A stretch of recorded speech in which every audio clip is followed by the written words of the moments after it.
Hello, welcome. Today's English listening practice is a deep dive into something that, well, frankly, vexes almost every language learner.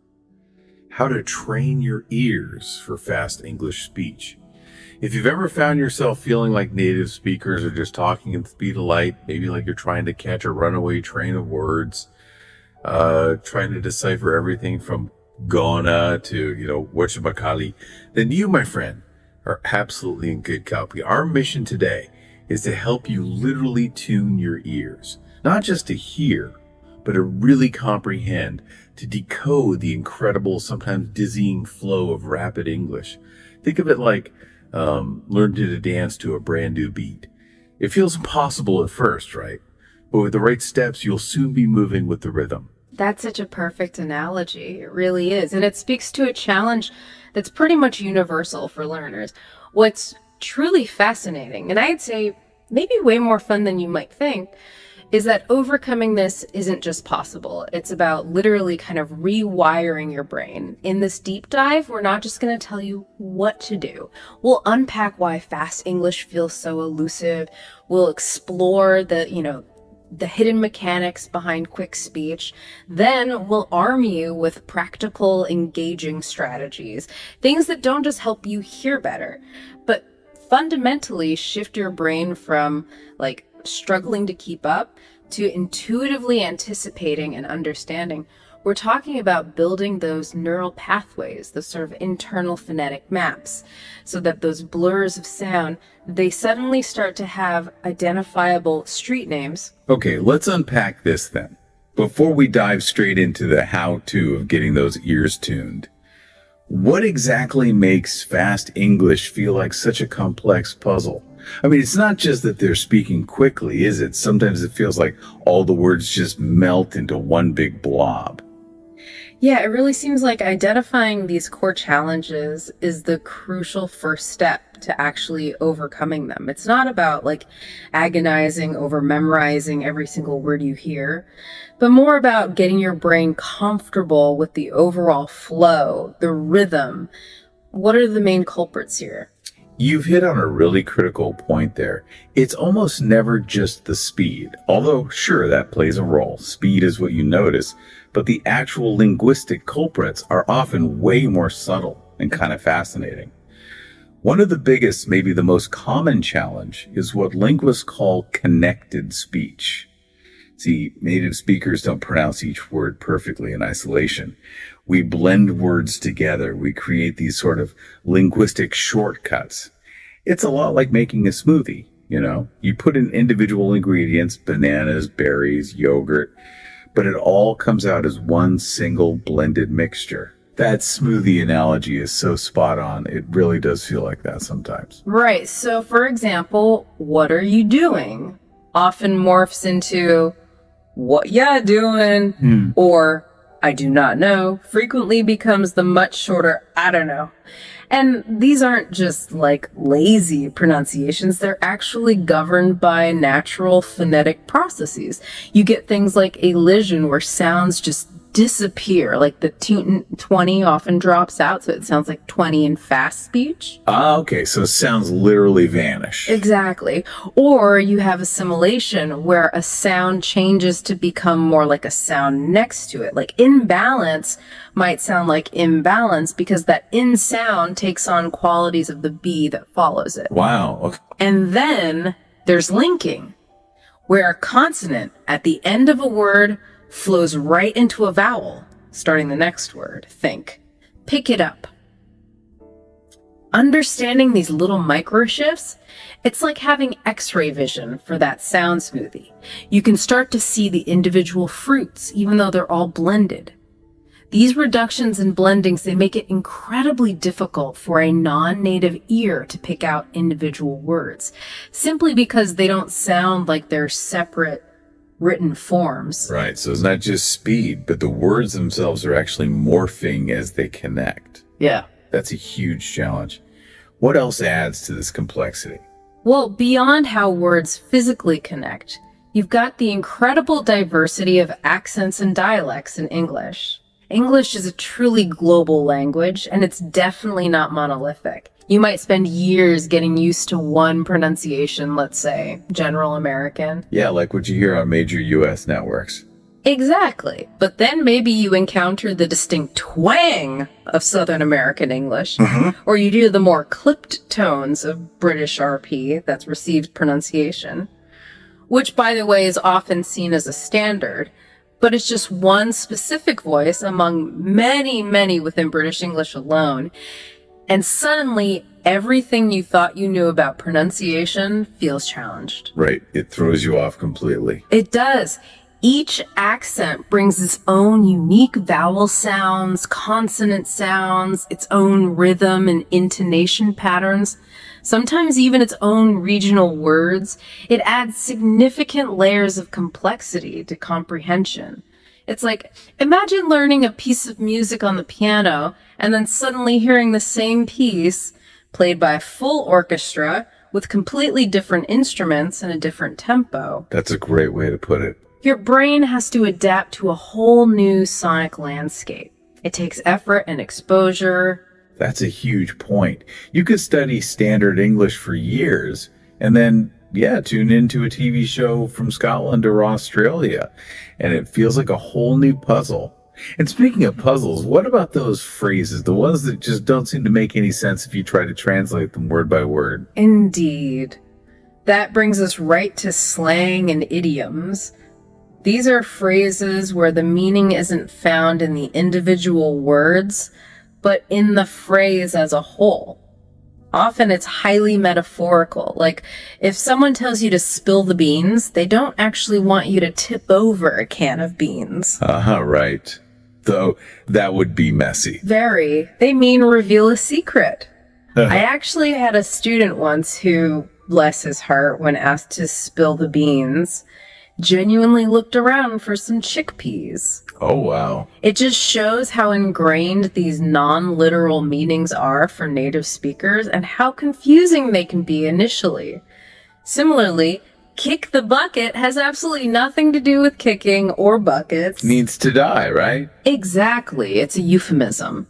These kinds of non-literal expressions can totally throw you for a loop if you interpret them word for word. They're just embedded in everyday conversation, and understanding them requires a bit of a dive into cultural understanding, too. I can only imagine how frustrating that must be, constantly trying to translate things literally in your head and having it make no sense. Oh, right. And you mentioned rhythm earlier. How do speed and intonation fit into this complex puzzle? Oh, they're absolutely fundamental. They contribute to the musicality of English, you could say. English is what linguists call a stress-timed language. Yeah. This means native speakers don't give equal weight or time to every single syllable or word. Unlike some other languages, like maybe Spanish or French. Right. Those are often described as more syllable-timed. In English, we emphasize certain syllables within words and certain words within sentences. We use changes in pitch rising and falling tones to convey meaning, emotion, and to highlight what's new or important information. This is the core of speed and intonation. If you're not used to this particular rhythm or beat, it can feel like you're missing the whole melody of the conversation. The emphasis tells you what's important, if it's a question or a statement, maybe even the speaker's mood. For a non-native listener, trying to pick up on these subtle changes in pitch and stress, while also processing words, reductions, and idioms all at once, that's a real cognitive workout. Yeah, definitely. It's like trying to dance without really hearing the music or feeling the beat properly. So it's not just what they're saying, but profoundly how they're saying it. The music behind the words. And I'm guessing there's probably yet another layer to this, something beyond just the words and sounds themselves. You're perceptive. Yes, there is.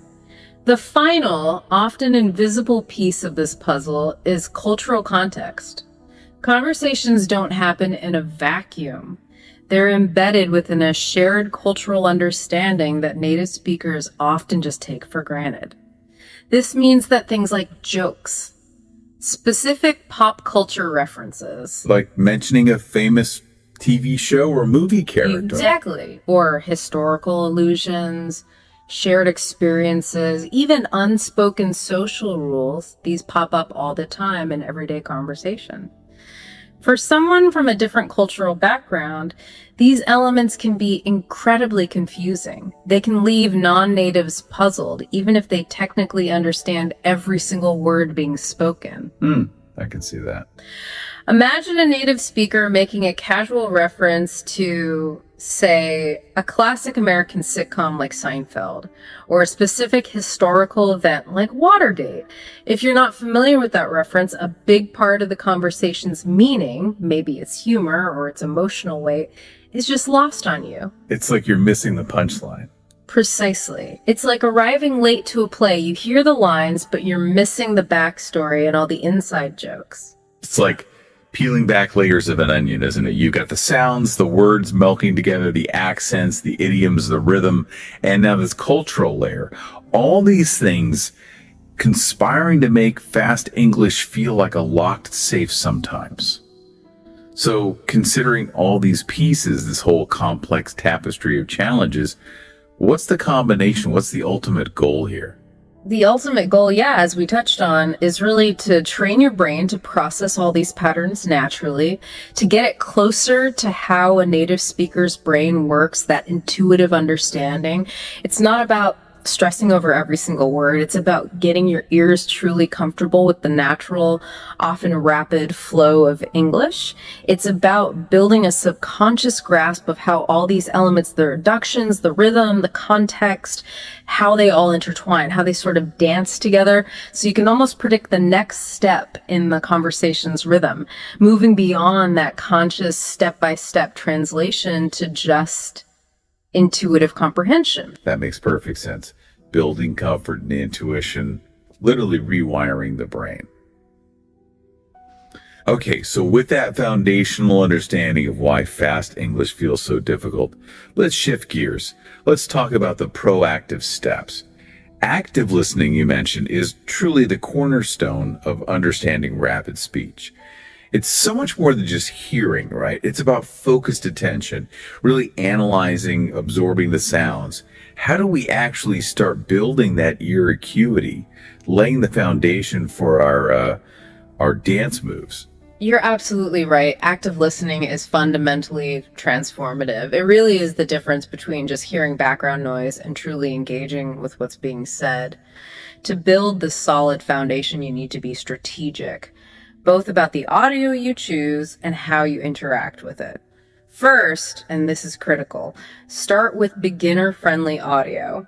It's incredibly tempting for learners to just jump straight into something super complex, like, a Quentin Tarantino movie with its overlapping lightning-fast dialogue, or maybe a dense academic lecture. Yeah, I could see people doing that, wanting to challenge themselves immediately. Exactly. But that can quickly lead to overwhelm, frustration, and just feeling defeated. Instead, begin with resources specifically designed for learners. These usually offer clear, often slightly slower, but still natural sounding speech. It's far easier to process initially. Think of it like starting your dance practice with just the basic steps and maybe slower music before you try some complex, high-energy routine. Right, build that muscle memory first. Precisely. You're building confidence and getting your ear used to the basic patterns. Yeah, that's a really practical and, frankly, empathetic tip. So what kinds of resources are we talking about here? What are some good starting points that offer clear, authentic English without feeling overwhelming? Excellent question. There are some great ones out there. For instance, the BBC Learning English has a fantastic podcast called The English We Speak. They expertly break down common phrases and conversational idioms, and they speak at a wonderfully moderate, clear pace. It's authentic, but very accessible. Okay, BBC Learning English. Got it. Then you have sites like ESL Pod. They offer short episodes with really clear explanations of vocabulary and expressions. And they often replay key phrases at different speeds, which is super helpful for targeted learning. Oh, repeating at different speeds. That sounds useful. It is. And for news, VOA Learning English, that's Voice of America, presents current events, but reads slowly and using slightly simplified vocabulary and sentence structures. It lets you follow what's happening in the world while simultaneously building your core listening skills. These are like your foundational dance classes. Great recommendations. So, once someone picks one of these beginner-friendly sources, how should they actually use it? Is there a specific repeatable exercise to get the most out of it? Absolutely. Strategy is key here. Here's a powerful practical exercise you can repeat daily. First step, first pass gist. Pick a short clip, maybe 3 to 5 minutes long, from one of these sources. Listen to it once all the way through. Your only goal this first time is to get the general idea, the gist. Don't stress about catching every word, just understand the main topic. Okay, just the big picture first. Exactly. This trains your brain to focus on overall meaning, not just individual sounds right away. Second step, second pass recognition. Listen again. This time, try to actively identify and maybe jot down 5 to 10 specific words or short phrases that you clearly recognize and understand.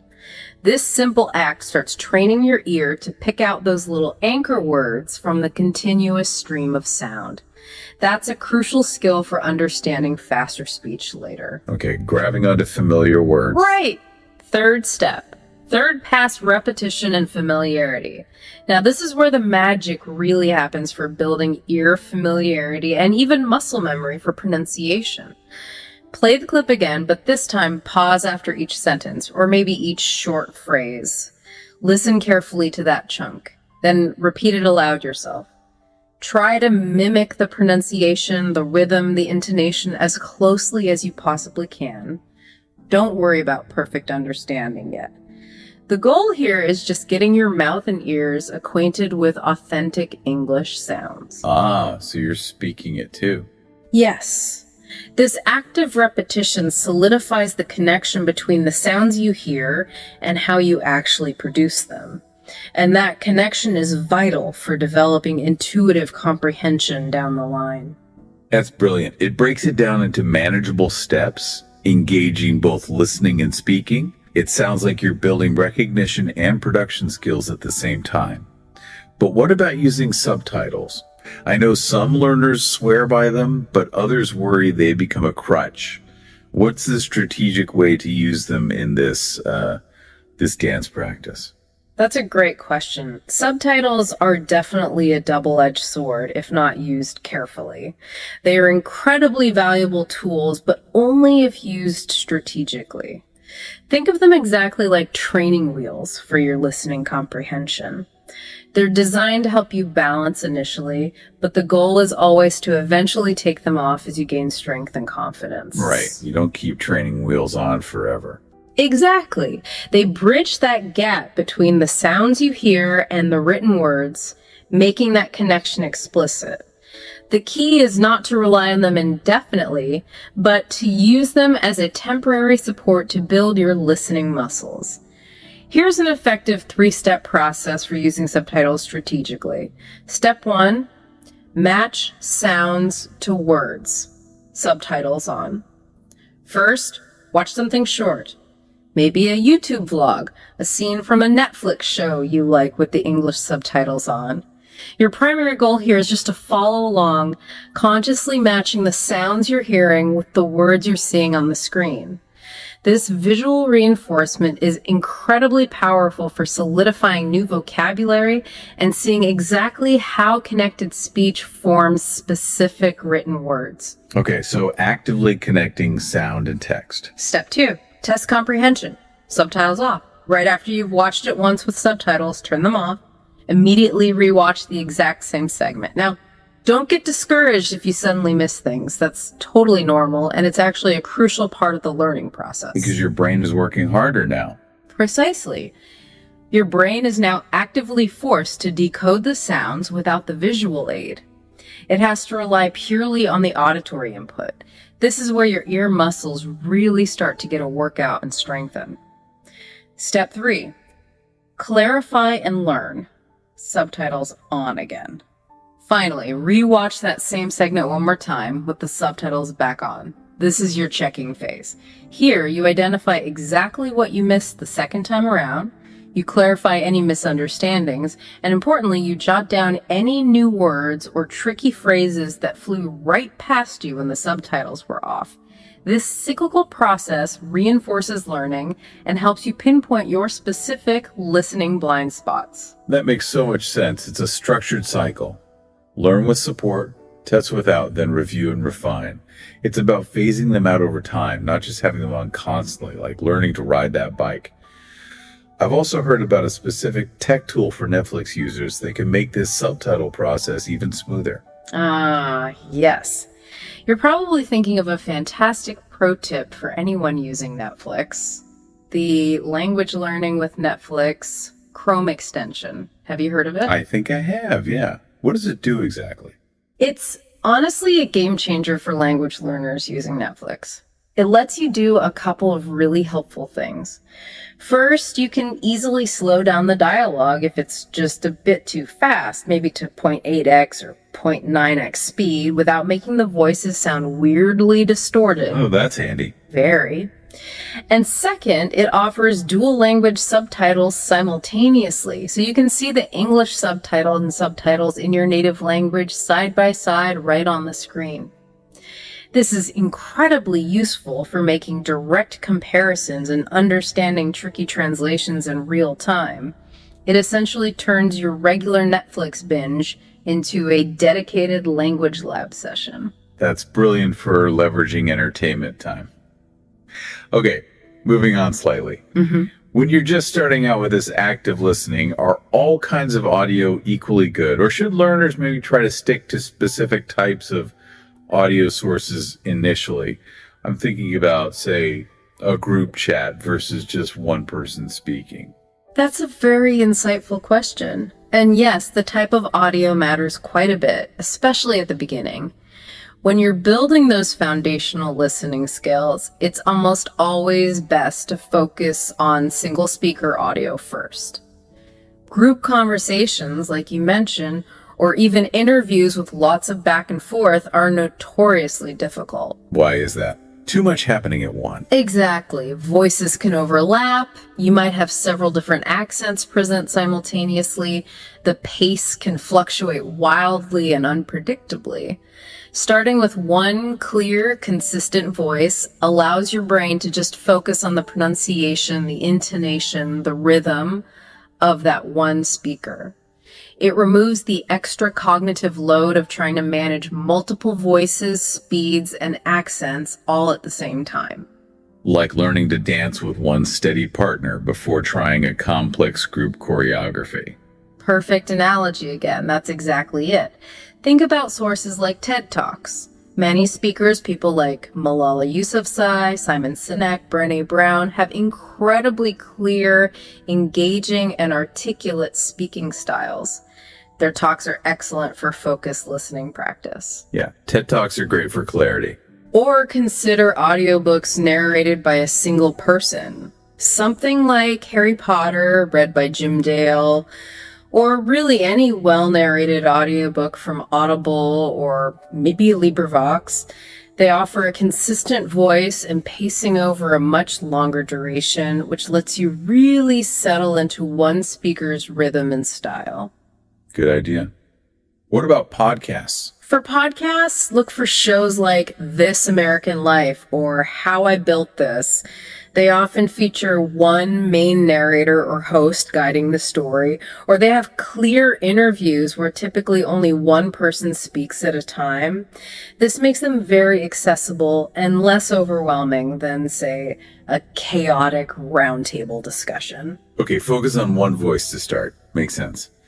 So once you've picked a good single speaker source, is there a specific way to practice with it that really forces deeper comprehension beyond just listening?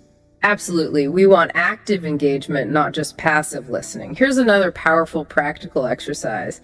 Select a 5-minute segment from, say, a TED Talk or an audiobook chapter. Listen to it, but here's the key. Pause the audio roughly every 30 seconds or maybe after each main idea. Then take a moment to summarize what you just heard in your own words. Out loud or just mentally? You can do it mentally, but for even better retention and processing, I highly recommend jotting it down quickly in a notebook. This isn't about writing down every single detail. It's about capturing the core message, the key points, the essence of what was just said. This practice forces your brain to process meaning in real time, to actively extract the gist and to hold on to information rather than just letting the words wash over you passively. So it's really checking for understanding as you go. Exactly. It's a fantastic way to develop active comprehension and retention skills, which are absolutely crucial for keeping up when speech gets faster. And if you find yourself struggling to summarize a particular 30-second chunk, just rewind a few seconds and listen to that specific part again until you can articulate the main idea. It's built-in error correction. That's a super effective way to force active comprehension, not just passive hearing. Building that mental muscle. Okay, now, here's where it gets really interesting, I think. This is the part where many learners feel the most frustration. Once you've laid that foundation with active listening and easier materials, how do we tackle the very heart of fast English? How words flow together seamlessly, how they dance together, as you put it. This connected speech you mentioned earlier, where words blend, sounds drop, and sentences just seem to flow together like a river. How do we learn to see the individual steps within that blur? This is truly the core challenge, and also where understanding the underlying patterns becomes incredibly empowering for learners. We're talking about consciously understanding how those words blend, drop, and flow together so that the blur starts to resolve into distinct, recognizable movements or patterns. First, you absolutely need to proactively learn the common reductions. As we discussed, these are the phonetic shortcuts native speakers use constantly, mostly for efficiency. Knowing them explicitly will dramatically improve your recognition skills. Right. Think about going to becoming gonna. Right. Want to transforming into wanna. Have to reducing to hafta. What are you often becoming whatcha? I don't know. Sounding like, I don't know. Could have often becoming coulda, should've, shoulda, would've, woulda. There are a lot of them. Oh, hundreds. These are just a few very prominent examples.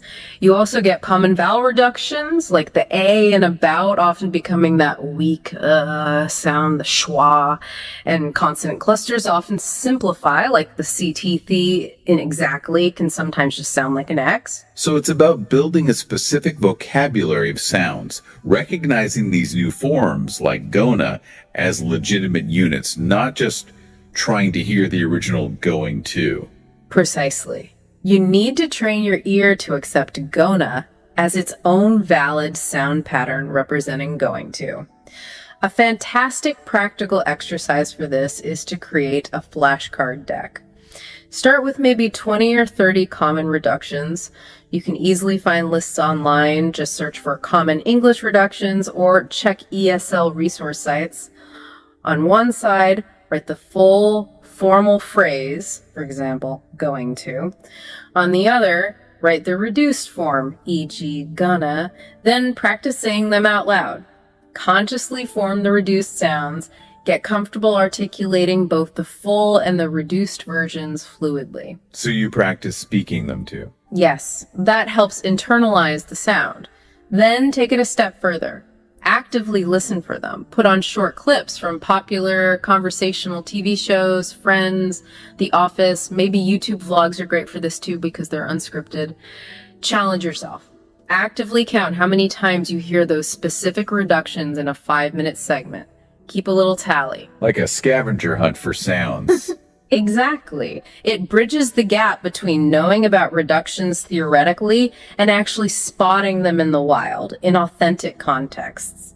You'll probably be surprised how many you hear once you start listening for them specifically. That's an excellent way to make it active and almost like a game. Okay, moving beyond just recognizing individual reductions, how do you get your mouth and your ears in sync with the overall rhythm, the intonation, the flow of fast English? How do you really learn to dance with the speaker? That's precisely where the technique of practicing shadowing comes in. It's incredibly powerful. Shadowing means you mimic a speaker in real time. You're copying not just their words, but crucially their speed, their intonation, their rhythm. It's genuinely like shadowing a professional dancer to learn their moves. You're emulating their exact performance, step for step, beat for beat. This builds both auditory processing skills and motor memory for speech production. Okay, shadowing. How does that work in practice? What's the process? Here's a detailed process you can follow. Step 1, select a short clip. Choose a short audio clip, maybe 1 to 2 minutes long. It could be from a podcast, a show, a news broadcast, anything with a clear speaker. Step 2, first pass, listen for gist. Just listen to the clip once all the way through to get the general idea of what it's about. Step 3, second pass, mimic the musicality. Now play the clip again. This time, immediately, almost simultaneously, start repeating what you hear. Try to stay just a fraction of a second behind the speaker. Repeat as closely as possible. Don't worry too much if you don't understand every single word at first. The main goal here is to replicate the sounds, the pace, the melodic contours, the ups and downs of the speech. Try to match the speaker's pitch and rhythm exactly. So you're talking almost at the same time as them. Yeah. Yes, very close behind them. It'll feel awkward or clunky at first. That's totally normal. You're building new muscle memory in your mouth and pathways in your brain. Step 4, gradual progression. It's wise to start with slower, clearer speakers. News anchors or audiobook narrators often have very consistent pronunciation and pacing. As you get more comfortable, gradually work your way up to faster speakers, maybe comedians, talk show hosts, or characters in a fast-paced TV drama. Step 5, troubleshooting. If you find yourself constantly trailing too far behind or getting lost, try using an even shorter clip, maybe just 30 seconds. Or use one of those tools we mentioned to slow the audio down just slightly, maybe to 0.9x speed. The key is consistent, focused mimicry. It forces your mouth and ears to connect in a way that passive listening or even just reading aloud never will. So it's less about immediate conscious understanding and more about building that physical muscle memory for the sounds and rhythm initially.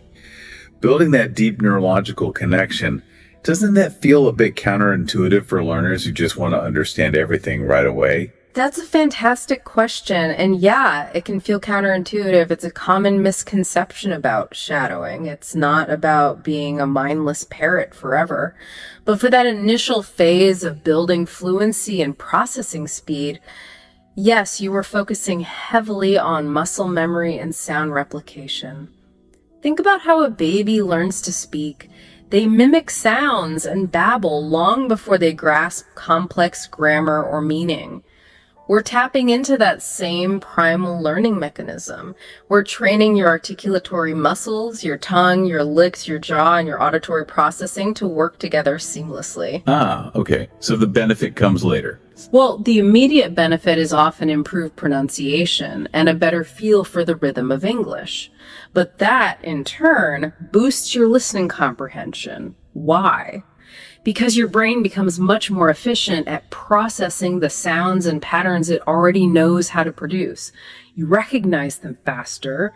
The comprehension catches up because your processing becomes more automatic for the sounds and rhythms you physically practiced. And yes, there are excellent resources out there, apps like Speechling or Glossica, that are specifically designed for this. They provide structured shadowing exercises with native audio, often with feedback, which can be incredibly helpful for fine-tuning your mimicry and rhythm. That's a really compelling explanation for how mimicry aids comprehension. Okay, but what about those super fast sentences? The ones that just feel like an undecipherable blur, like a line of dancers moving way too quickly to see their individual steps. How do you even begin to untangle those? Right, those moments where it just sounds like one long string of noise. When fast sentences feel like that, like an indistinguishable blur, the most effective strategy is to consciously break down the sentences into smaller, more manageable chunks. This makes the daunting task of deciphering rapid speech much more accessible. It allows your brain to process bite-sized pieces rather than being overwhelmed by a whole torrent of sound at once. Let's take that example we used earlier. What you doin' this weekend? When spoken quickly, yeah, it can sound like one long, unintelligible word to an untrained ear. Totally. But if you intentionally try to break it down, you can start to identify the underlying chunks. What are you doing this weekend? Each of these is a distinct semantic unit, a meaningful piece, even if the sounds are blending heavily together through connected speech. So it's about training your ear to hear those smaller sound units or chunks, even when they're all squashed together. How do you practice this deconstruction, this sort of linguistic reverse engineering? A highly effective practical exercise for this involves using really fast audio, like maybe from a movie trailer or a rapid-fire interview segment. These are often packed with dense, quick dialogue. Step 1, listen and attempt. Listen to the full fast sentence several times first. Just try to get the general idea if possible. Step 2, chunk it out. Then play the sentence again, but this time, pause frequently. Maybe after every beat or couple of words. Try to write the sentence down, but explicitly separate it into the individual chunks you think you hear. You might be guessing the exact words initially. That's okay. Focus on where the pauses seem to fall, where the intonation shifts, the moments where one thought or phrase seems to end and another begins. Okay, like finding the natural breaks. Exactly. Step 3. Repeat chunks. Once you have your best guess at the chunks written down, repeat each chunk aloud, focusing on its distinct sound and how it contributes to the overall meaning. Step 4. Reassemble and flow. Finally, put the chunks back together. Practice saying the full sentence at speed, trying to emulate the original pace and flow you heard in the trailer or interview.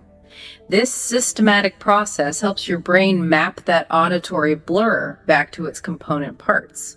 It makes it significantly easier to recognize those same chunks when they fly by in real time in future conversations. Like breaking down a complex dance move. Precisely. Break it down into its component steps, practice each step, and then put them back together smoothly. That's incredibly helpful. It feels like you're deciphering a linguistic code. Mm-hmm. Okay, so once you're starting to get a handle on these micro skulls, this detailed footwork, the reductions, the shadowing, the chunking, what's the next big step? I'm thinking about something that just naturally pulls you into the language, makes the whole dance feel more intuitive over time. You're leading right into what I often call the secret sauce of really effective ear training, immersing yourself in English. The more you consistently surround yourself with the language in natural contexts, the more your brain just naturally adapts to its rhythms, its sounds, its patterns. It's very much like moving to a new city. The more time you spend exploring, walking around, listening to people, the more you learn to navigate it intuitively. You start picking up on local customs and shortcuts without even consciously trying. And the great part is you don't necessarily have to move. All right. Absolutely not. Immersion can be incredibly fun, and you can do it effectively from anywhere in the world thanks to technology. You don't need to be physically located in an English-speaking country. One of the most effective and frankly enjoyable ways to immerse yourself is simply by watching movies and TV shows in English. These expose you to natural, often rapid dialogue in a context that's usually highly entertaining and engaging. You get authentic conversations, current slang, a huge diversity of accents, cultural nuances. It's all rolled into one dynamic package. For instance, comedies like Brooklyn Nine-Nine or The Office are fantastic for picking up casual banter, everyday slang, and just understanding natural social interactions. The dialogue is very character-driven, often witty and fast-paced. Oh, those are absolute classics. Yeah, Damn. they're so popular for a reason. And they really do capture that everyday conversational feel. What about other genres or types of shows? Maybe if someone prefers drama or wants to specifically hear different accents? Great question. There's something for everyone. If you're interested in hearing British accents and maybe more formal, yet still natural sounding English, dramas like The Crown offer excellent exposure. You get that received pronunciation and more nuanced, carefully crafted dialogue. Okay, The Crown for RP. Yeah. Or for intense, fast-paced American English with really compelling plot lines, something like Breaking Bad provides a masterclass in rapid, very nuanced dialogue and intense character interactions. You really have to listen closely there. Definitely intense. And for lively, spontaneous conversation, unscripted banter talk shows like The Tonight Show with Jimmy Fallon or maybe The Daily Show are excellent. They feature real people engaging in often witty, quick-paced exchanges. You hear interruptions, laughter, real reactions. Good variety there. So beyond just passively watching and enjoying these shows, what's the best way to actively leverage them for ear training? How do we turn entertainment time into powerful learning time? Right. Active viewing is key. Here's a powerful practical exercise you can do. Step 1. Active viewing with subtitles. Watch maybe a 10-minute scene from one of these shows with the English subtitles on initially, but don't just passively read along. Actively look for and identify maybe 5 phrases or expressions that you didn't understand immediately or that just caught your ear as sounding interesting or confusing. These could be idioms, slang terms, common phrasal verbs, anything unfamiliar. Okay, so hunt for unknowns. Step 2. Research and internalize. Pause the show. Look up the meanings of those 5 phrases using an online dictionary, maybe Urban Dictionary for slang, or just a quick search. Pay attention to how they were used in the specific context of the scene. Then challenge yourself. Try to use each of those 5 new phrases in your own original sentences. Say them out loud or write them down. This active engagement helps internalize the new vocabulary and trains your brain to recognize them later. Making them your own. Exactly. Step 3, test your ear without subtitles. Finally, go back and rewatch the exact same 10-minute scene, but this time without any subtitles. Really test your ear. You'll likely be amazed at how much more you pick up and how much more natural those previously confusing phrases now sound, simply because you've actively engaged with them. It shifts from just watching to actively training. That's a really structured way to turn passive entertainment into highly effective active learning. I like that cycle. Beyond visual media like TV and movies, what other forms of audio immersion are particularly useful, especially for people who are often on the go? Listening to podcasts is another brilliant strategy. They're incredibly versatile and absolutely perfect for on-the-go listening. You can listen during your commute, while exercising, doing chores, cooking, just relaxing. Anytime, anywhere. And they offer a huge, almost overwhelming variety of topics, formats, and speaking styles. You can find everything from very casual, rambling conversations to highly formal academic discussions. It's a rich tapestry of authentic English. So much choice. Any specific recommendations there for variety? Sure. For example, something like the Joe Rogan Experience features very casual, often extremely fast-paced conversations. You'll hear a lot of slang, humor, natural hesitations, people interrupting. It's excellent for exposure to authentic, unscripted, rapid dialogue, showing you how native speakers truly interact informally. Okay, very natural, maybe a bit challenging. Can be.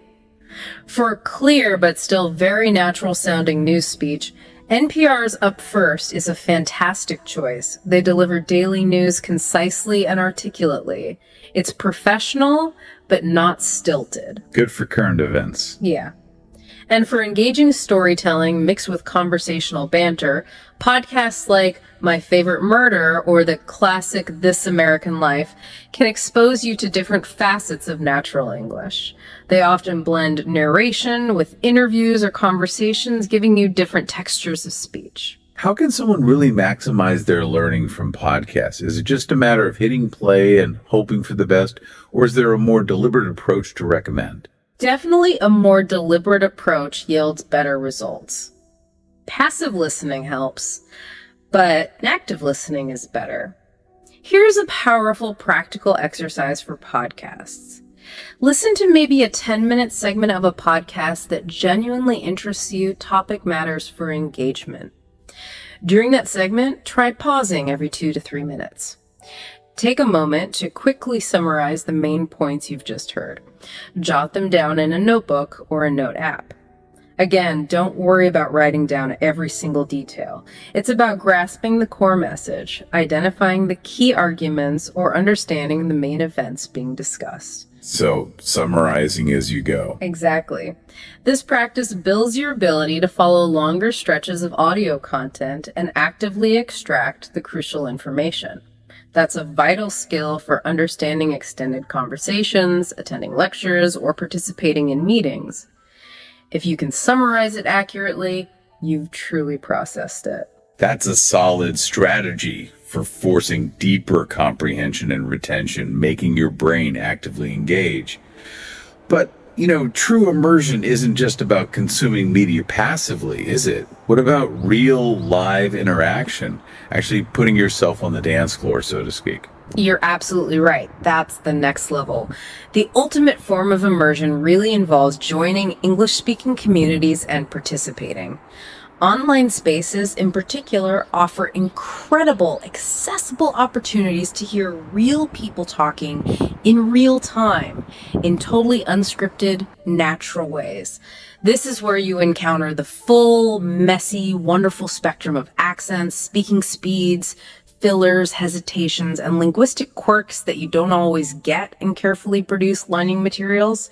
You hear authentic pauses, ums, and ahs, the natural ebb and flow of thought. Where can people find these communities online? Platforms like Discord are fantastic. You can find language learning servers specifically dedicated to English practice, where everyone is trying to improve and help each other. Or you could even join fandom groups for topics you're genuinely passionate about: gaming, movies, books, hobbies.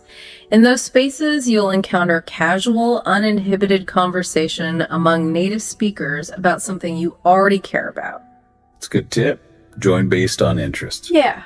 Reddit also has relevant communities, like the subreddits Our English Learning, or maybe Rascan American or Rask UK, where you can see active written discussions using natural language and idioms. Reading helps too.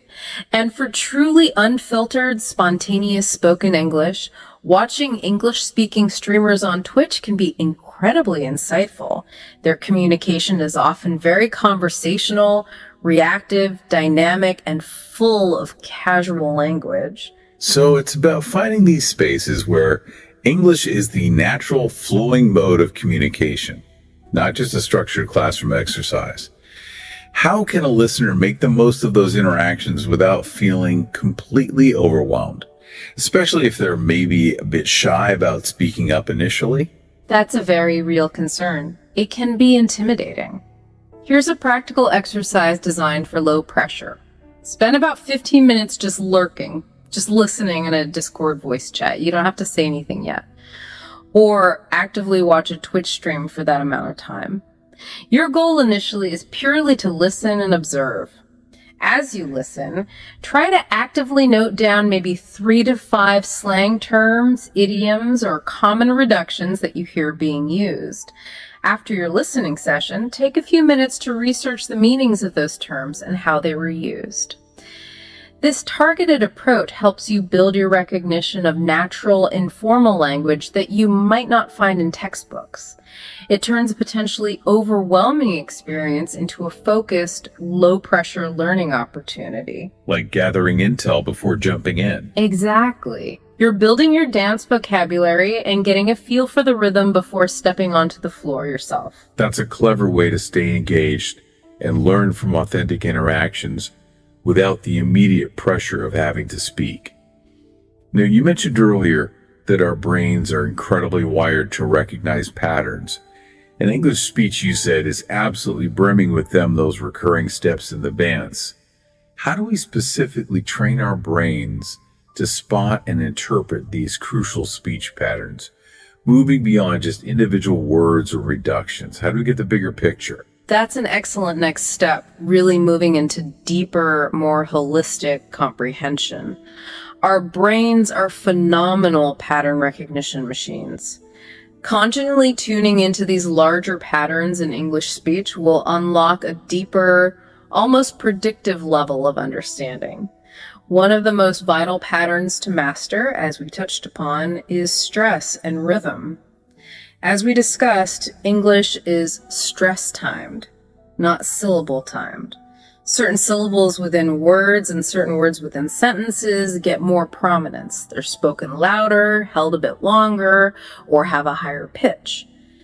Understanding this underlying rhythm is crucial because it helps you identify the most important information in a sentence almost instantly. Remember the example, I'm going to the store. The stressed syllables are on go and store. These are the words carrying the keynote information, the rhythmic beats you absolutely need to catch. Right, the content words usually get the stress. Often, yes. If you miss the stress pattern, you might misunderstand the focus or miss the core meaning entirely.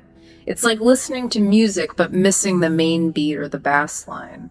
So it's like learning the unique musical beat of the language itself. How do you actively practice internalizing that rhythm and anticipating those stressed words or syllables? Here's a great practical exercise that engages both your ears and even your body a little bit. Listen to a single sentence from a podcast, a TED Talk, or maybe a news report. Play it a couple of times. As you listen, try to identify the syllables that receive the main stress. Then literally clap your hands, tap your foot, or nod your head on those stressed beats as you listen again. Feel the rhythm physically. Get physical with it. Yeah. Then try repeating the sentence yourself, aiming to replicate that exact rhythm and stress pattern you just identified. You can even record yourself saying it and compare it to the original audio. This helps you fine-tune your pronunciation and rhythmic accuracy. This active engagement with the rhythm helps your brain anticipate and process the flow of rapid speech much more effectively. You start moving beyond individual words to hear the flow of ideas. That sounds like a fun kinesthetic way to learn, really connecting the body to the language's rhythm. What other really common patterns should learners be consciously focusing on to unlock that deeper understanding of fast speech? Another absolutely pervasive pattern, and one that often trips up learners significantly, is the incredibly frequent use of phrasal verbs and idioms. These are just everywhere in fast, natural, informal speech. And their meanings, as we know, are almost always non-literal. They function as single units of meaning. Phrasal verbs, for instance, combine a basic verb with a preposition or an adverb, or sometimes both, to create a completely new meaning. Like pick up.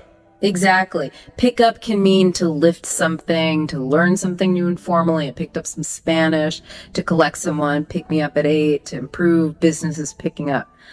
So many meanings from two simple words. Yeah, context is everything there. Totally. Or run out, meaning to exhaust a supply. We ran out of milk. Idioms too, like hit the nail on the head, meaning to be exactly right, or cost an arm and a leg, meaning to be very expensive. You absolutely need to train your ear to recognize these phrases as single distinct concepts, not as individual words to be translated literally one by one. They're like set dance moves. You just need to know what the whole move means. They can be incredibly tricky because, yeah, the meaning is so detached from the literal words. It's almost like a secret code sometimes. How can someone get better at recognizing them quickly when they just fly by in fast speech? A strategic approach is definitely needed. You have to actively build your knowledge base of the most common ones. Find reliable lists, maybe the 50 or 100 most common phrasal verbs and idioms. Resources like English Club, Fluent Moo, or specific ESL vocabulary books often have these. Then create flashcards again. On one side, write the phrase, 4G, spill the beans.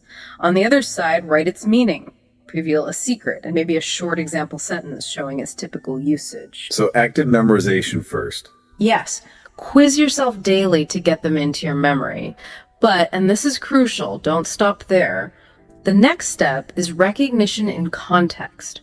Actively listen for these specific phrases when you're consuming English audio, your TV shows, podcasts, movies.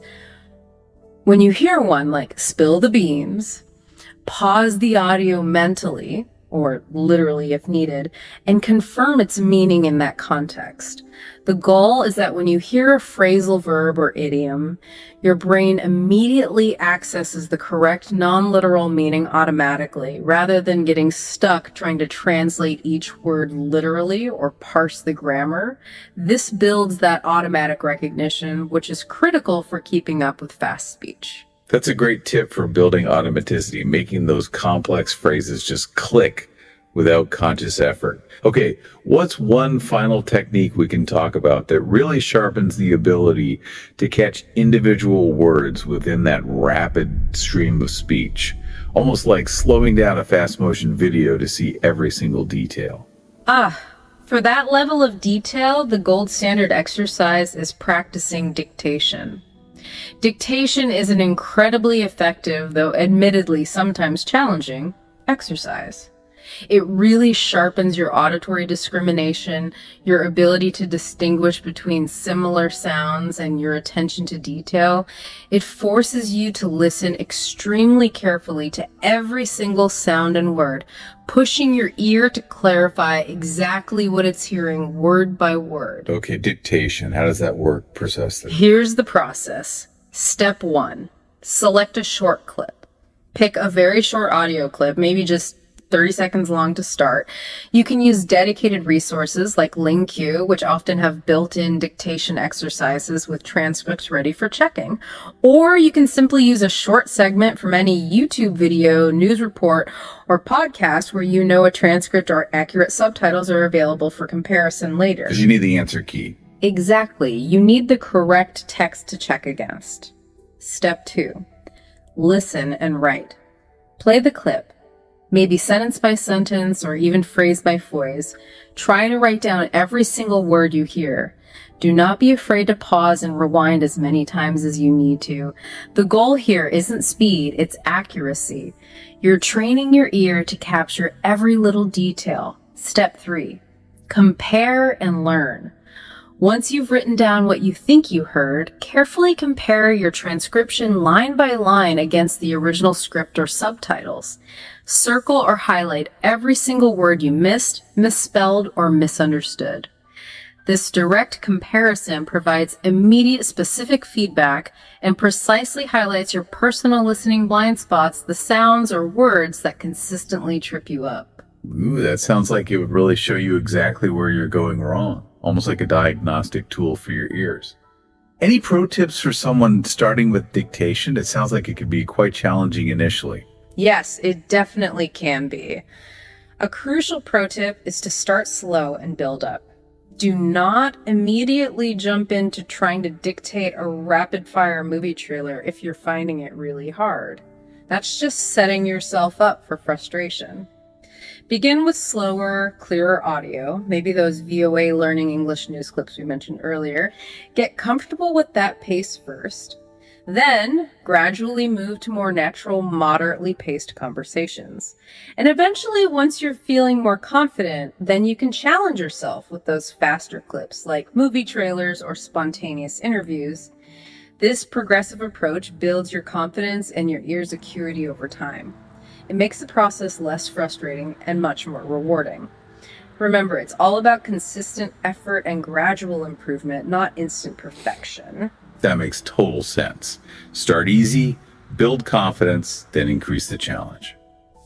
Okay, so we've covered a lot of ground: active listening, connected speech, immersion, patterns, dictation. What does all this mean for actual real-world application? The ultimate test of your ear training surely has to be engaging with native speakers directly, stepping onto that dance floor with a real live partner. How do we effectively bridge the gap from these structured practice exercises to actual dynamic, unpredictable conversations? You're absolutely right. Real conversations are the ultimate test and also a vital component of the training itself. They're not just the final exam, they're part of the ongoing learning process. It's one thing to understand a podcast you can pause, rewind, maybe look up words from. It's another thing entirely to keep up with the dynamic, unscripted, real-time flow of a live chat where your conversation partner probably won't slow down just for you unless you ask them to. So how do we get that practice? One of the most accessible and effective ways nowadays is by finding language partners online. There are fantastic apps designed specifically for this purpose. Platforms like Tandem, HelloTalk, or italki are very popular. These platforms connect language learners like yourself with native speakers who are often looking to practice your native language or are just happy to help someone learn theirs. It's often a language exchange. Like a pen pal, but for speaking. Exactly. When you're just starting out with live conversations, I strongly recommend beginning with short chats. Maybe aim for just 10 or 15 minutes initially. This helps you build confidence and get a feel for the rhythm and unpredictability of live interaction without the pressure of having to sustain a really long conversation right away. It's like a quick practice dance to warm up. That sounds like a great low-pressure way to dip your toes in. Is there a specific way to use these chats to really target ear training for fast speech, beyond just having a general conversation? Indeed, you can be strategic even in conversation. During a chat, don't be afraid to make your learning goals explicit with your partner, assuming they're open to it. For instance, you could politely ask them, "Hey, would you mind consciously trying to use the reduction gana a few times in the next couple of minutes? I'm really trying to train my ear for it." Oh, interesting. Ask them to use specific features. Yeah, or maybe ask them to use a specific idiom you've been studying. Then, as they speak, actively listen for that specific sound or phrase. After they say a sentence containing it, you could even repeat their sentence back to them, focusing on replicating that reduction or phrase accurately.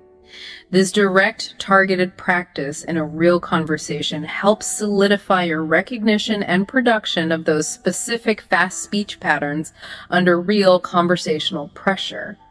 It's like practicing one specific dance step repeatedly with your partner until you both nail it. That's brilliant, turning the conversation itself into a focused learning exercise with your partner's help. What if someone prefers more of a group setting, or they want to get exposed to a wider variety of speech styles all in one go? For those who thrive in a more social environment or want that broader exposure, joining conversation groups is highly beneficial. You can often find local meetups, check sites like meetup.com, or online groups hosted by language schools, community centers, or just informal online communities. The significant advantage of these groups is exactly what you said. They expose you to multiple accents and speaking styles all at once in the same session.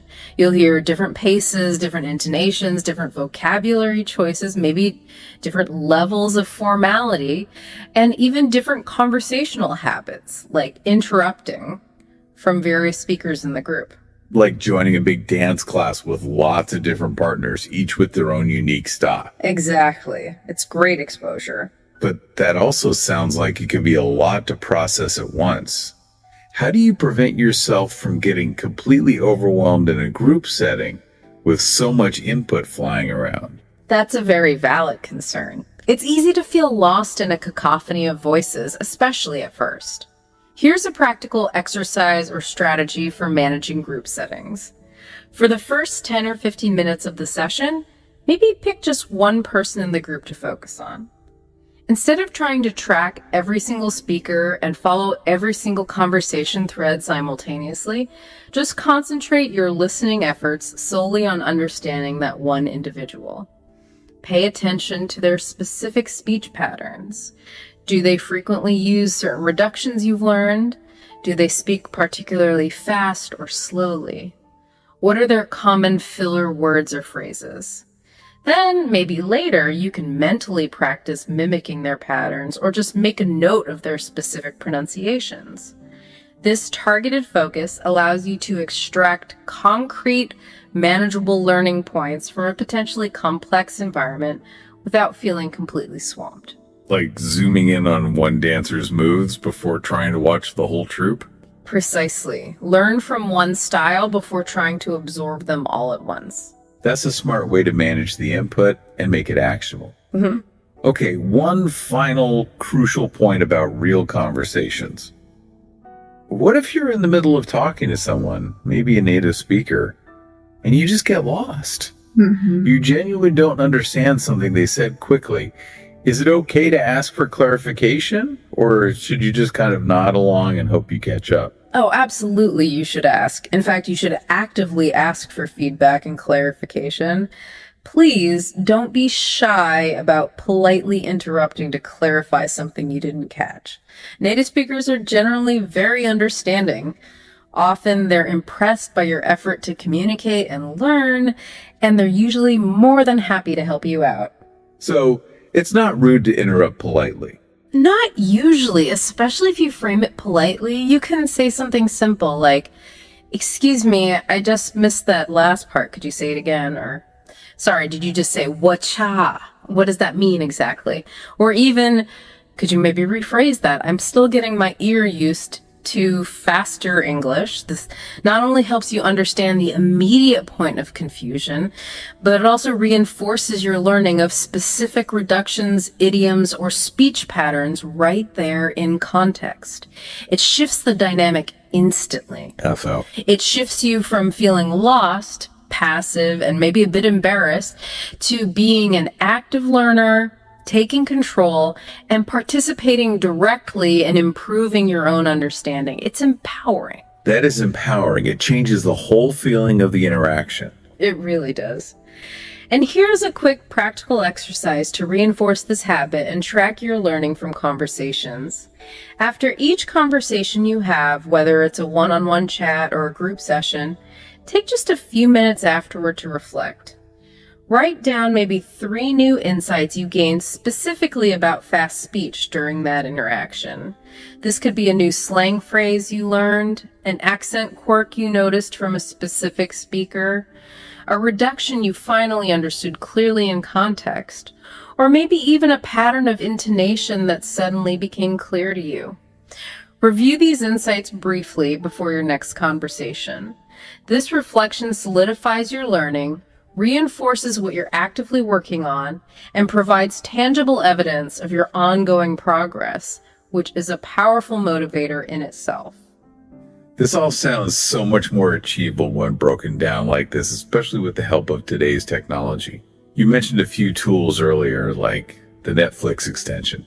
How can we really leverage technology more broadly to make this whole ear training process even easier, more efficient, and maybe, dare I say, even more fun? Technology is truly a fantastic ally in language learning these days.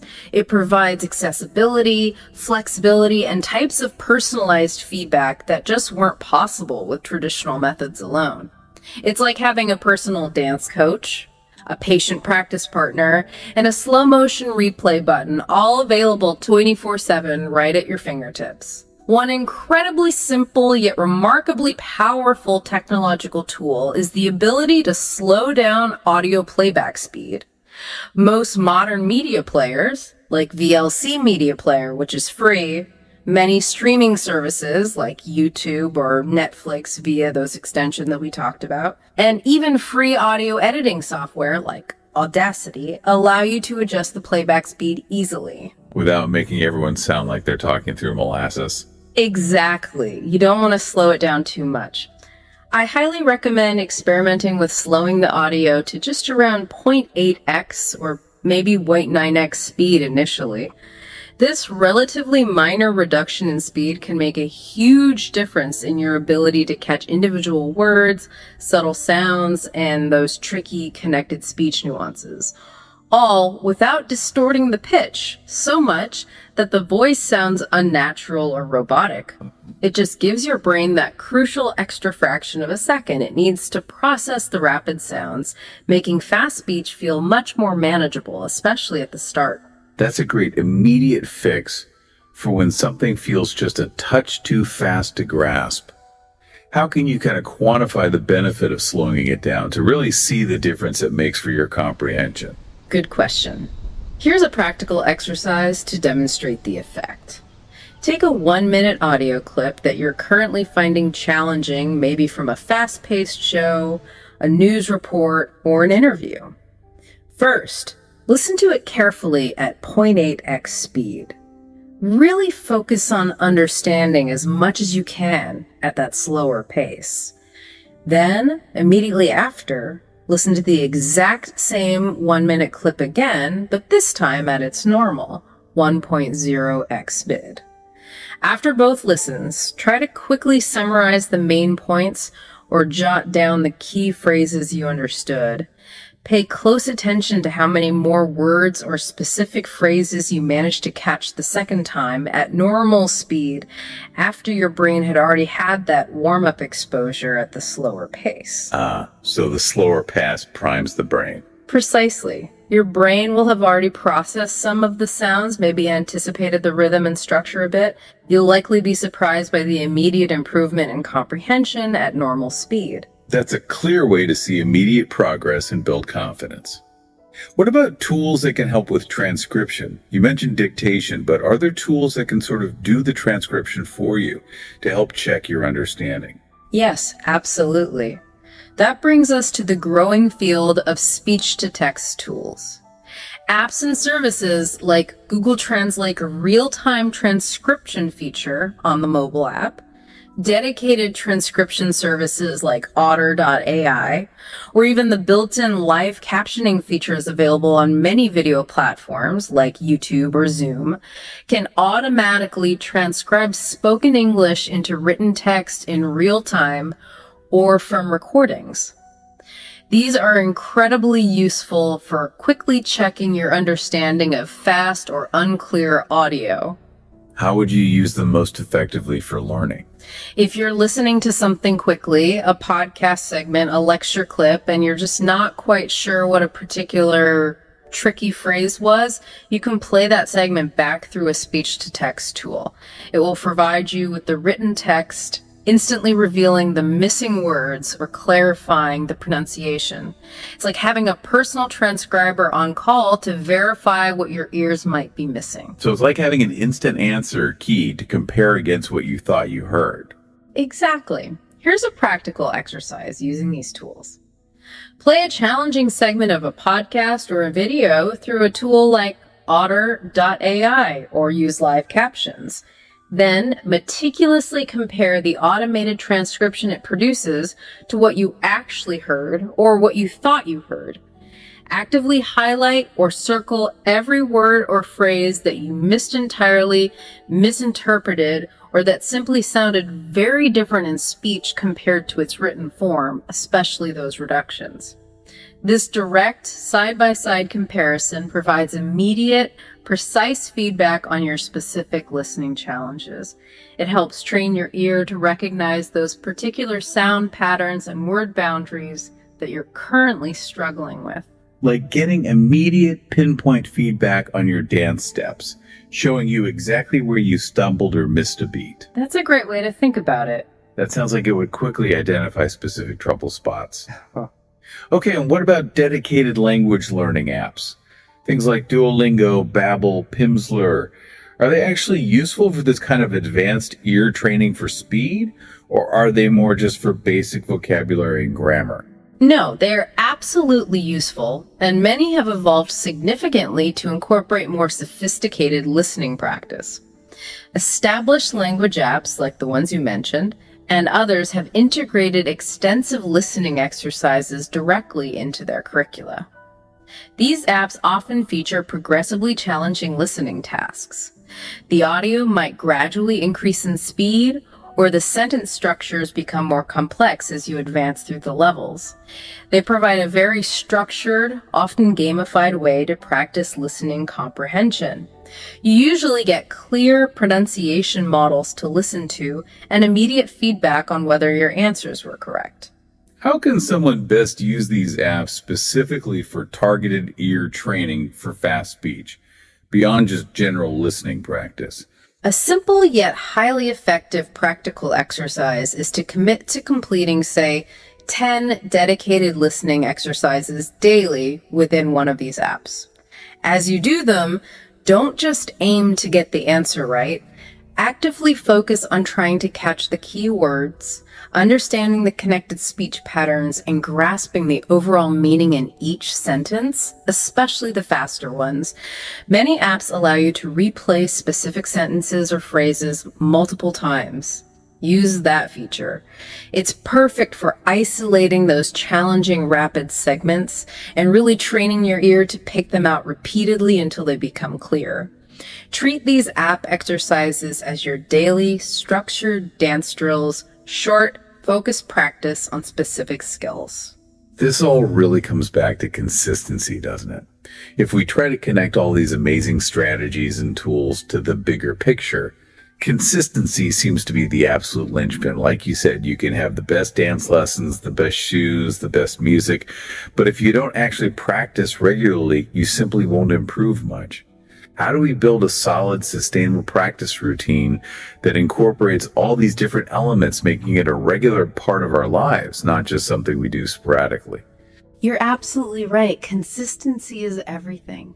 Without it, even the most brilliant strategies will only yield limited, temporary results. Think of it exactly like building muscle memory for a complex dance routine.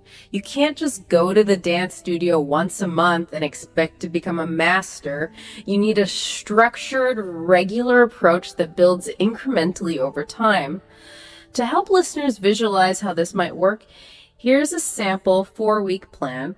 This is just a framework, of course, something you can adapt to your own schedule, level, and learning style. But it illustrates how you can integrate all these powerful strategies into a manageable, progressive routine. Week 1, laying the foundational rhythm. During this first week, your main focus should be just getting comfortable with the very basics: the English sound system, slower speeds, core recognition, listener-friendly audio. Aim for 10 minutes daily. Commit to listening to about 10 minutes of that learner-friendly audio we talked about, BBC Learning English, VOA, ESL Pod. Focus first on the gist, then try to identify 5-10 specific words you recognize clearly. Reductions recognition, aim for 5 minutes daily. Practice maybe 5 common reductions each day. Say them out loud, both the full and the reduced forms. Then listen specifically for those reductions in short, simple audio clips. Maybe make flashcards to help remember them. Strategic subtitles. Aim for 5 minutes daily. Watch a short 5-minute video, like a simple YouTube vlog or cartoon, with English subtitles first. Then immediately rewatch the same clip without subtitles.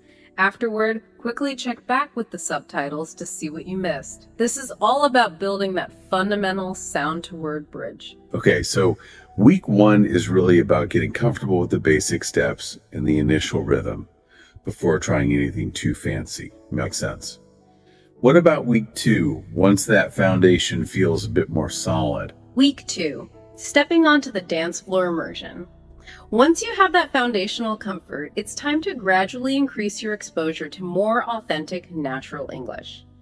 You're ready for slightly faster content now. TV shows. Aim for 15 minutes daily. Try watching a 15-minute scene or part of an episode from a regular TV show, like Brooklyn Nine-Nine, The Office, or something similar. Actively identify maybe 5 unfamiliar phrases or slang terms. Pause, look them up, try using them in your own sentences. Then rewatch that scene without subtitles to test your ear. Podcasts. Aim for 10 minutes daily.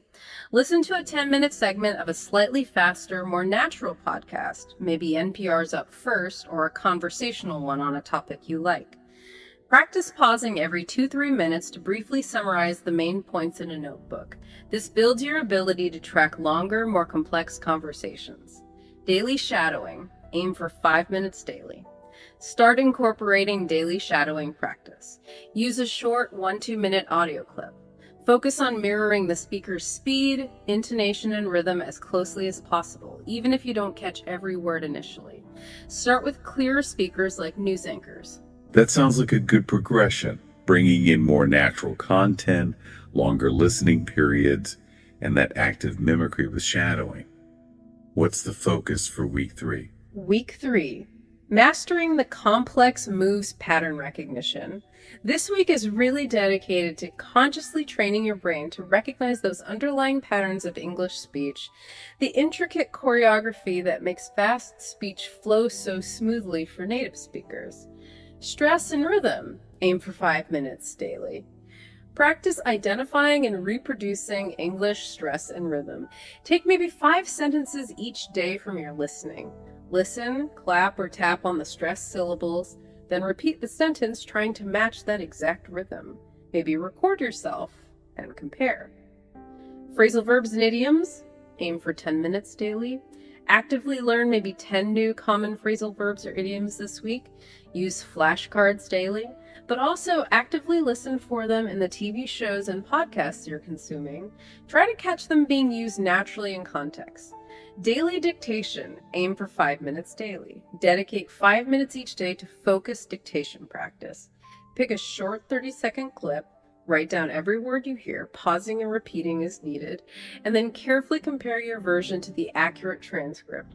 Start with slightly slower audio if needed, and gradually try faster clips. Okay, so by week 3, you're really digging deep into the structural elements of fast speech, the more subtle layers of the dance.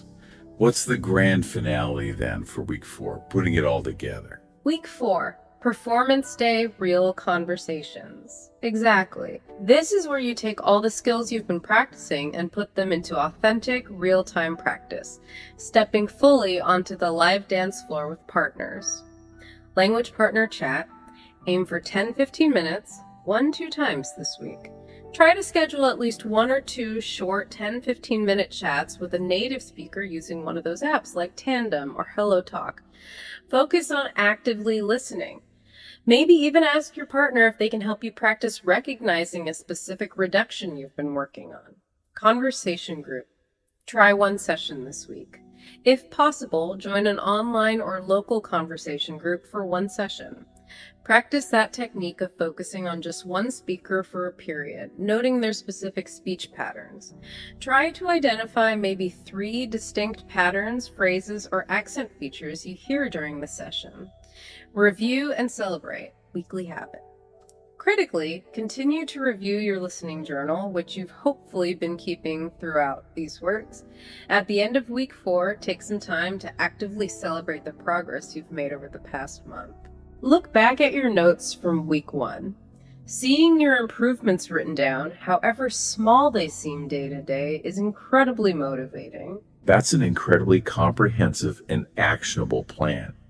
It really breaks down what feels like a huge, daunting goal into manageable daily and weekly tasks, building up systematically. Fantastic. Now, this raises an important question, though. How do we adapt these general strategies for different specific real-world scenarios? Like, say, a formal business meeting versus a casual chat with friends versus maybe listening to an academic lecture. The type of English you hear, the expectations, they might vary significantly, right? The dance definitely changes depending on the venue and the music. That's a crucial point, absolutely. The style of English spoken, and therefore the specific listening skills you need to prioritize, can change dramatically depending on the context. You wouldn't use the same formal ballroom dance moves at a casual street party, right? So for professional settings, think business meetings, formal presentations, client calls, networking events. The focus is typically on more formal speech registers, precise vocabulary, including industry-specific jargon, clear articulation, and often more structured turn-taking. To train your ears specifically for this, you should seek out resources that replicate these kinds of environments. Good podcasts could include things like HBR IdeaCast from Harvard Business Review, or maybe The Indicator from NPR, which discuss business and economics in a clear, professional style, often featuring interviews with experts. You could also look for corporate training videos or webinars online in fields relevant to your work. Okay, so target the listening material to the context. And how would someone specifically practice with those kinds of professional sources? What kind of practical exercise would be most effective there? A good targeted practical exercise would be this. Listen to a 5-minute clip from one of these business or professional podcasts or presentations. As you listen, actively note down maybe 5 formal phrases or common business expressions that you hear used. Things like, in terms of moving forward, synergize efforts, key takeaways, bandwidth, leverage opportunities. You know the type. Yes. Business speak. Exactly. Then practice using these specific phrases yourself. Try putting them into mock meeting sentences or formulating short responses as if you were in that professional setting. You could deliver them to yourself, record them, or practice with a language partner who's also focused on business English. This not only helps you recognize them instantly when you hear them, but it also helps integrate them into your own professional communication style, making them feel more natural to use. That's very targeted, focusing on the specific language needed for the professional world. Okay, what about the opposite end of the spectrum? For less formal, more relaxed situations like just, hanging out with friends or going to a party. Right, for casual settings, chatting with friends, social events, everyday banter, the language shifts dramatically. It becomes far more informal. You'll hear much more slang, loads of idioms, more relaxed pronunciation, often faster speech, more interruptions, and overlapping conversation. To prepare your ear for this, I highly recommend watching TV shows known for their natural conversational dialogue and humor. We mentioned The Office and Brooklyn Nine-Nine. Another great one for hearing common British colloquialisms and funly natural banter is The Great British Bake Off. Oh, I love that show. Very gentle listening, too. It is. Or for brilliant examples of rapid-fire, witty North American English, Schitt's Creek is fantastic. The characters interrupt and talk over each other in a very realistic, funny way. Reality TV shows, while sometimes edited, can also be good sources for raw, unscripted, casual speech. And what would be a good practical exercise for picking up on that fast-paced, casual, sometimes wonderfully messy banter? Try this. Pick maybe 5 slang terms or informal expressions you hear used in an episode of one of these shows. Make sure you understand not just the literal meaning, but how they're used in context. Pay attention to the emotional tone, the situation, who says it to whom. Urban Dictionary can be your friend here. Then try to incorporate those specific terms into a mock casual conversation. You could write a short dialogue or just practice saying them aloud in different sentences. The goal is to get comfortable recognizing and maybe even using this informal language spontaneously so it doesn't completely throw you for a loop when you hear it flying around in a real-life casual setting. You're learning the casual improvisational dance moves. That makes the learning fun and really relatable, connecting directly to how people actually speak with their friends. Yeah. Okay, finally, what about for those listeners who might be in academic pursuits? Attending university lectures, participating in seminars. What's the best way to train their ears for that specific kind of dense academic English? Good question. For academic settings like university lectures, seminars, or research presentations, the language becomes much more specialized again, but in a different way than business English. It gets quite dense. The focus shifts heavily to specific academic vocabulary within a field, complex sentence structures, logical connectors like furthermore, consequently, in contrast, and often more formal discourse markers to structure the argument. Excellent resources for this include online course platforms like Coursera or ADX, which offer university-level lecture content from top institutions across many subjects. Documentaries, perhaps from BBC Radio 4 or PBS, often delve into complex topics using well-structured, articulate speech. And many universities now upload recordings of their public lectures to YouTube or their own websites. And how would someone practice with these more dense and complex academic sources to really ensure they're extracting the crucial information, not just getting lost in the vocabulary? A crucial practical exercise here focuses on synthesis.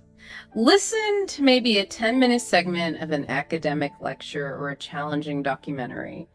Your primary goal is not just to understand every single word, but to be able to accurately summarize the key arguments, the main points being made, and perhaps any supporting evidence presented in writing. This forces you to engage with the content analytically. You have to identify the central ideas, trace the logical flow of the argument, and process complex information efficiently. These are all crucial skills for academic success. If you can synthesize the core message accurately in your own written words, you've truly understood it at the necessary level. These tailored approaches make so much sense. It really is about adapting your listening strategy, your dance style, to the specific music and the specific venue. Brilliant. But, even with the best strategies and the most tailored plans, learners inevitably face roadblocks, those moments where you feel like you've tripped on the dance floor, maybe even fallen flat. What are some of the most common challenges people hit when trying to train their ears for fast English? And more importantly, how do we overcome them while staying motivated on what can feel like a long journey? That's a very important consideration because setbacks and plateaus are a totally normal part of the learning process. It's easy to start strong with enthusiasm, but maintaining that momentum when things get tough can be, tough. There are indeed several common roadblocks people encounter. First, just feeling overwhelmed is incredibly common, maybe the most common. When you first start consciously trying to dissect fast, connected English, or when you encounter a particularly fast speaker or a difficult accent, it can honestly feel like there's an endless, insurmountable amount to learn. It can feel like you're just not making any progress at all. Yeah, that feeling of drowning in sound. Exactly. The most powerful solution here is counterintuitive, perhaps, but it's to start incredibly small. Don't try to listen intently for an hour straight from day one if that feels daunting. Begin with just 5 minutes of focused, active listening per day. Seriously, just 5 minutes. Make it achievable. Then, as your comfort and confidence gradually grow over days and weeks, you can slowly increase that time, maybe to 7 minutes, then 10, then 15. Small, consistent efforts compound powerfully over time into significant gains. It's like learning just one new tiny dance step each day, eventually, a whole routine. So make it sustainable, not intimidating. Build those tiny habits. Okay, what about that frustrating experience when you just can't seem to catch all the words? It feels like you're constantly missing things, and it undermines your confidence. Yes, missing words is another frequent frustration. Learners often get really hung up on trying to understand every single word spoken. But honestly, that's an unrealistic expectation, even for native speakers sometimes, especially in noisy environments or when listening to complex topics or even just when someone mumbles. That's true. Even I miss things sometimes. Right. The key here is to consciously shift your focus. Aim to catch the main idea, the overall gist, the core message of what's being said, rather than agonizing over every single preposition or article you missed. Don't let the pursuit of 100% perfection paralyze your comprehension of the 80% you did get. Remember, as we mentioned earlier, consistent dictation practice over time can specifically help improve your ability to discern more of those individual words. But always keep in mind that overall comprehension of the message is the primary goal in real communication. That's a really helpful reminder. Focus on the big picture, the overall melody, even if you occasionally miss a few notes. Okay, and what about when you encounter completely different accents one after the other? Like one day you're getting used to an American sitcom, the next day you try a podcast with a fixed Scottish accent. It could feel like starting over.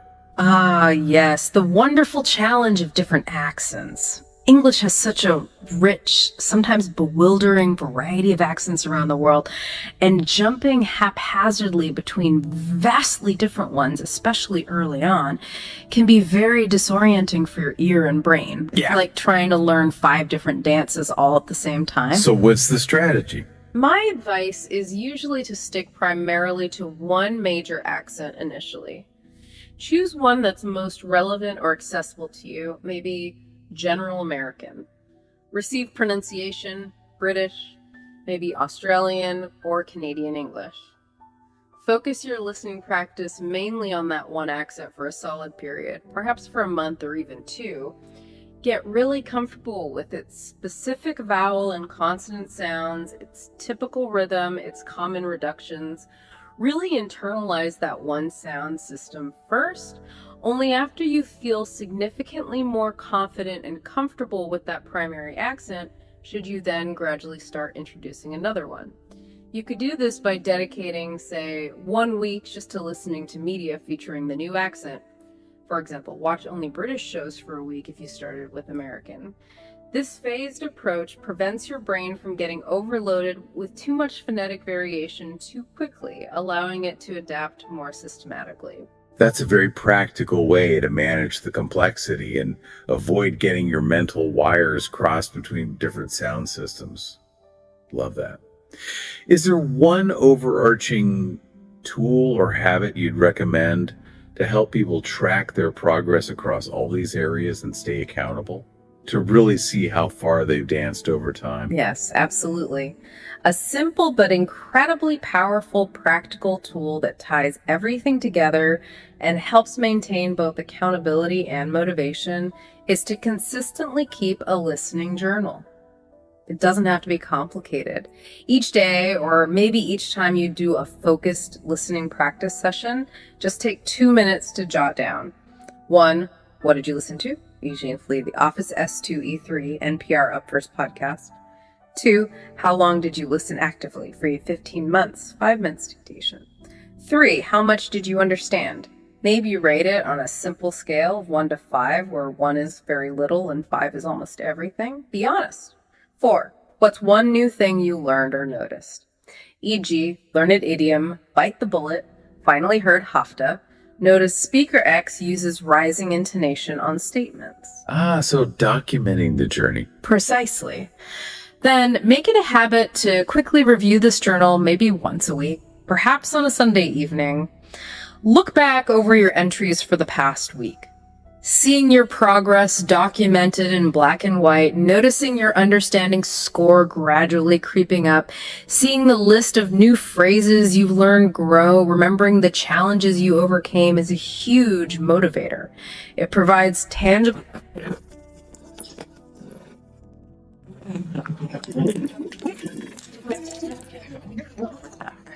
It's your personal dance progress report. That sounds like a wonderful way to celebrate those small victories and track that gradual, sometimes hard to perceive improvement. Okay, finally, wrapping this section up. How do you sustain the motivation needed for such a long-term goal like this? Progress can sometimes feel slow or even invisible day to day. How do you keep going? Staying motivated over the long haul is absolutely crucial, and you're right, it's definitely a marathon, not a sprint. Here are a few key strategies. First, set small, achievable goals. We talked about starting small, but keep doing this.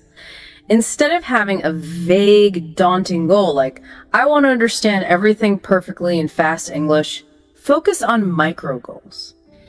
Aim to understand just one new phrase today, or aim to successfully complete just one 30-second dictation exercise without giving up. These small, concrete goals are less intimidating, they build momentum through frequent success, and they provide a continuous sense of accomplishment that fuels you forward. Break it down into tiny wins. Exactly. Second, celebrate those wins. Did you finally understand a whole movie scene without needing subtitles? Did you successfully navigate a short phone call in English? Did you catch a tricky reduction in a fast conversation you overheard? Acknowledge it. Reward yourself, even in small ways. Maybe treat yourself to something nice, or simply take a moment to feel proud of your achievement. Positive reinforcement is powerful. Recognition fuels motivation. Don't just move on to the next challenge. Right. Third, mix it up to keep it fresh. Don't let your practice become a monotonous chore. If you only ever listen to the same type of podcast or watch the same genre of TV show, you'll likely get bored and your progress might stall. Actively alternate between different types of content. Listen to a serious podcast one day, watch a silly comedy the next, try a dictation exercise, then maybe have a casual chat with a language partner. This variety keeps the practice engaging, prevents burnout, and keeps exposing your brain to different aspects of the language. If you're bored, you're much more likely to stop practicing. That's great advice. Small goals, celebrate wins, keep it varied. Is there one last exercise people can do, maybe occasionally, that can really dramatically show them how far they've come, to really bring home the reality of their progress? Absolutely. This one is really satisfying. At the end of each month, or maybe even every couple of weeks, deliberately go back and re-watch or re-listen to a specific short clip, maybe 2 to 5 minutes, that you remember struggling significantly with when you first encountered it a month or two prior. Choose one that felt overwhelmingly fast, confusing, or just impossible back then. Find it again and listen to it now after weeks of consistent practice using these strategies. And what happens? You will almost certainly be amazed at how much easier it feels this time around. Phrases that were a blur might now be clear. The rhythm might feel familiar. You might catch jokes or nuances you completely missed before. This tangible, direct comparison, experiencing the same content with newfound ease, is incredibly motivating. It provides undeniable proof that your consistent efforts are genuinely paying off, even if the day-to-day progress feels slow. It's like replaying a video of yourself dancing from a month ago and suddenly seeing how much smoother and more confident your movements have become. That's the perfect analogy for it. It really drives home the progress. This has been incredibly insightful. It seems training your ears for fast English speech is truly like learning to dance to a completely new beat. It absolutely takes practice, dedication, and using the right steps. like the ones we've discussed today. But the key takeaway is that it is possible, and soon you will be moving more comfortably with the rhythm. These strategies we've covered, from foundational active listening and understanding connected speech to strategic immersion and recognizing patterns that will undeniably help you get there. Whether your goal is to follow those fast-paced movies without constantly hitting pause, to ace your professional meetings with confidence, or simply to chat more effortlessly with native-speaking friends, these techniques are broadly applicable and incredibly effective. Remember, if you're listening, you're probably closer to mastering fast English than you think. Just keep practicing those steps, stay consistent, and you'll soon be dancing with much more confidence. And perhaps think beyond just comprehension, too. Consider how this improved listening ability doesn't just help you understand words, but actually opens incredible doors to a much deeper cultural understanding. You start to catch not just the literal meaning, but the nuances, the humor, the shared cultural context, the subtle emotional cues that make human communication so rich and meaningful. It allows for more confident, more authentic, and much more engaging participation in any English-speaking environment. It really can transform listening from what might feel like a passive, sometimes frustrating activity into an active, deeply rewarding experience. It's truly a skill that expands your entire world. That's a really powerful thought to leave you all with, and certainly an inspiring reason to keep going on this sometimes challenging but ultimately very rewarding journey. Thank you so much for joining us on this deep dive into how to train your ears for fast English speech here. If you found this deep dive helpful, please do remember to like this video, share it with anyone else who might benefit, and definitely subscribe to the YouTube channel for much more insightful content coming your way. Until next time, keep listening, keep learning, and keep dancing to that English beat.